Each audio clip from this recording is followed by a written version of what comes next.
Slovakia adopts speed limits for pedestrians. A woman was arrested for hitting her crack pipe while on oxygen at the hospital, and an 80-year-old woman died after being left behind on an island by her cruise ship. These are the weird stories for Thursday on Weird AF News, the only daily weird news podcast recorded by a guy that's lonely in a closet. Slovakia introduces speed limits for pedestrians. An unusual rule will come into force in the country of Slovakia. The rule is anyone moving too fast on the sidewalk can be fined. The new law is intended to prevent accidents involving e-scooters, but is already causing some ridicule online. Let's find out what's so worthy of ridicule online. The pedestrians will have to adhere to a speed limit in the future. This is provided for in an amendment to the traffic law, which was passed by Parliament in Bratislava. In future, pedestrians will not be allowed to travel faster than 6 kilometers per hour on sidewalks in urban areas. The law will come into force on January 1st. 6 kilometers is very slow. That's about the speed of your average walk. So I guess no running. Running is illegal on the sidewalks in Slovakia. What about these scooters? None of them go 6 kilometers an hour. They're all going 30 and up. I got some questions about the functionality and feasibility and inculcation of this speed limit law in Slovakia. Here's a quote from someone named Lubomir Vazny. This guy's a member of parliament.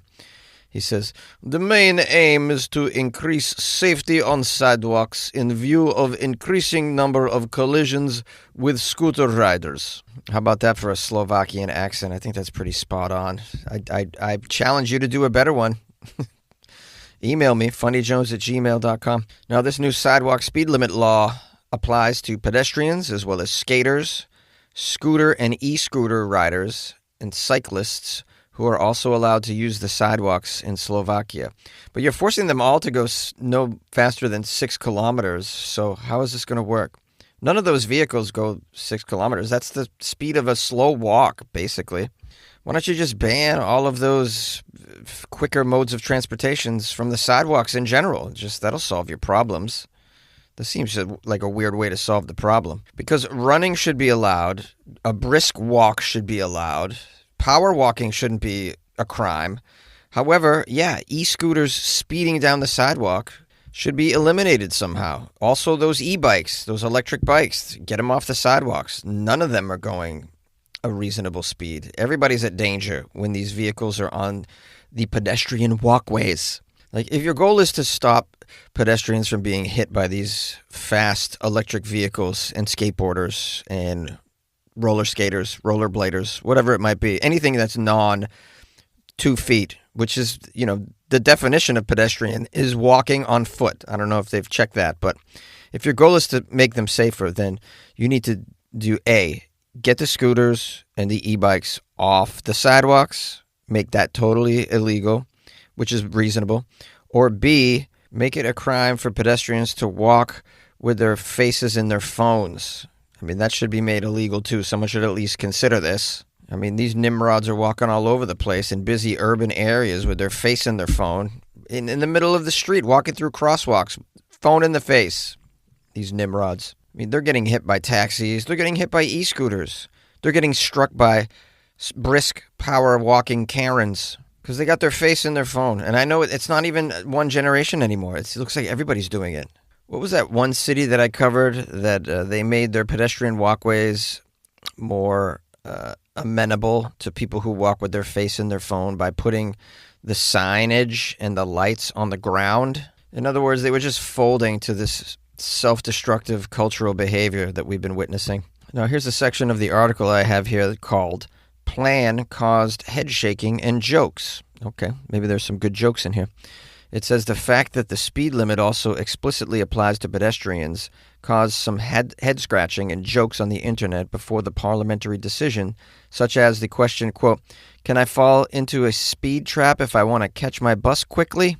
Yeah, I'm not very funny, but this person's obviously pointing out the contradictions and what looks like possibly no foresight in putting forward this new law. But I mean, centralized government, they're all morons. They never do anything right. It's always something stupid like this. Do you think the people that are making the laws are smarter than you and me? Well, you would be wrong. You would be wrong. They are much dumber than you and I. It says supporters pointed out that drivers would not be able to stop in time if someone unexpectedly ran across a crosswalk, and that pedestrians were also to blame for many collisions with scooter riders. Yeah, obviously something has to be done about this, but, restricting the speed limit on pedestrian walkways or sidewalks to 6 kilometers, it just seems a little extreme, in my opinion. Maybe you disagree. Well, email me, funnyjones@gmail.com. Do I have any listeners from Slovakia? I don't think I've ever heard from any listeners from Slovakia. My guess is I have no listeners in Slovakia. Isn't that where Borat's from? Anybody know anything about Slovakia? They got good cheese over there. Sounds like a place where I could buy a yak, right? Where'd you buy your yak?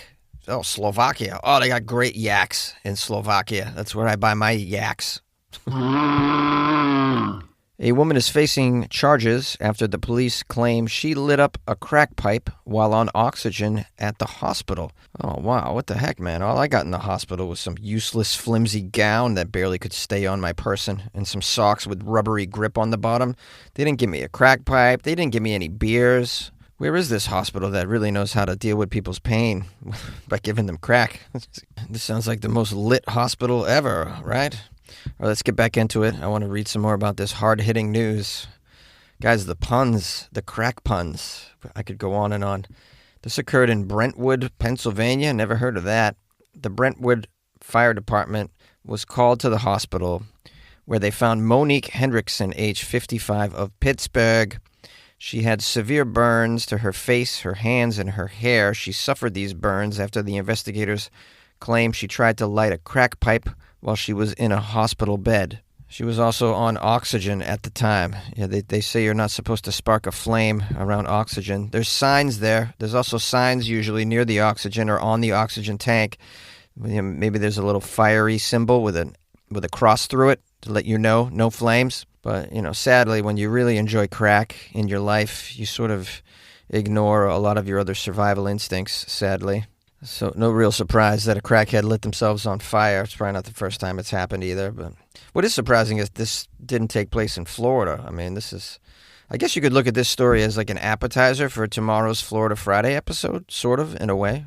The story ends by saying the hospital security extinguished the flames, and Hendrickson was transported to a burn unit, and she's now facing a felony charge for causing or risking catastrophe. Well, I've never heard a charge worded like that before.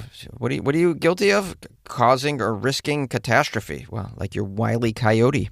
Well, it sounds like Hendrickson is going to either pay a fine or go to jail or both. You thought you had a bad day. Were you ever in the hospital for an illness and then lit yourself on fire trying to smoke crack and then ended up in a hospital for burns and then had to get arrested? Arrested for what? Enjoying a succulent crack pipe? This is ridiculous, these charges. I thought this was America. Isn't this America? Why shouldn't I be able to enjoy my succulent crack pipe at the hospital? An elderly woman has died after being left behind on a deserted island by her cruise ship. We have an 80-year-old Australian woman. She's been found dead on a Great Barrier Reef island after being left behind by the cruise ship that she was traveling on. What a disaster. I thought they're supposed to look after you, especially if you're 80 years old. Sounds like she was traveling alone. Let's learn a little bit about this woman who was left to die on an island called Lizard Island. Jeez, that sounds nuts. But, of all the islands to die on around Halloween, Lizard Island sounds pretty appropriate. Now, it says the 80-year-old passenger/tourist was hiking on this Lizard Island with fellow passengers from the Coral Adventurer cruise ship on Saturday, but is believed to have broken off from the group to go have a rest. Yeah, she's 80 years old. She needs a rest. It's probably 100 degrees on Lizard Island right now. The ship left the island around sunset, returned several hours later after the crew realized the woman was missing. A little late, buddy. Don't you take a head count when they all get back on the cruise ship? And, you should have a special list for anybody over 70, I would say, right? Or is the whole boat elderly? Either way, you got to keep your eye on elderly people. They can fall and not get up. They could just die of dehydration. You got to keep your eye on these people. They're kind of like infants. Isn't it funny how it all comes full circle when you're a baby, but then when you're really old, you're also a baby? Is that just the marijuana talking right now? What is that? What did I just say? Anything make sense here? The ship left the island, returned several hours later. The crew realized a woman was missing. A major search operation found her body Sunday morning. No details have been released, not even cause of death. I'm sure we can guess the cause of death. It's not from ziplining. Chances are she was killed by one of those many deadly critters that make Australia so comfortable for outdoor activities such as hiking. There's so many things that can kill you in Australia, bugs and snakes and reptiles, and at least you don't have Florida man, though, you got that going for you. I think I know how the lady died, though. I'm going to call it immediate abandonment on a deserted island while being old, also known as acute geriatric abandonment, which is a condition that they haven't made a pill for yet. No. It requires a service animal or a life alert. What really killed her is the inadequate protocol of a cruise ship, in my opinion. Sounds like you should be on top of your old people when you allow them off on a deserted island, wouldn't you think? No, I've never been on a cruise, but I know that they regularly leave guests behind in ports. That's the thing. But this is different. This is not your usual port, all right? This is in downtown Sydney. This is a remote island with no amenities, no hospital. Maybe make an effort in these sorts of environments to do a head count, make it thorough. Keep your eye on the 80-year-olds. That should be a thing. It's called Lizard Island. So maybe, be a little more concerned with the people that gave you money. The article goes on to say, it is understood that the woman who has not been named was on the first stop of a 60-day cruise around Australia. This was the first damn stop? You died on the first stop? Oh, yikes, what a disaster. She didn't even get her money's worth at the buffet and just perished. The first stop. Awful. It says the cruise cost $80,000 for the 2 months. That's over $1,000 a day. You would think that for $1,000 a day, they should be paying attention to all your passengers, right? They should be. Am I off base here? Escorts, something. So she's spending $1,500 or whatever it is a day to be cruising around with them, and they just leave her on a remote island like this. It says the unnamed lady joined a group hike to the island's highest peak called Cook's Look before she decided she needed to rest. But she did not make it back to the ship, and they just departed without her. Incidents like this are rare, they say. Cruise ships have systems to record which passengers are embarking or disembarking. Well, yeah, I figured as much, but once you have that information, maybe act on it.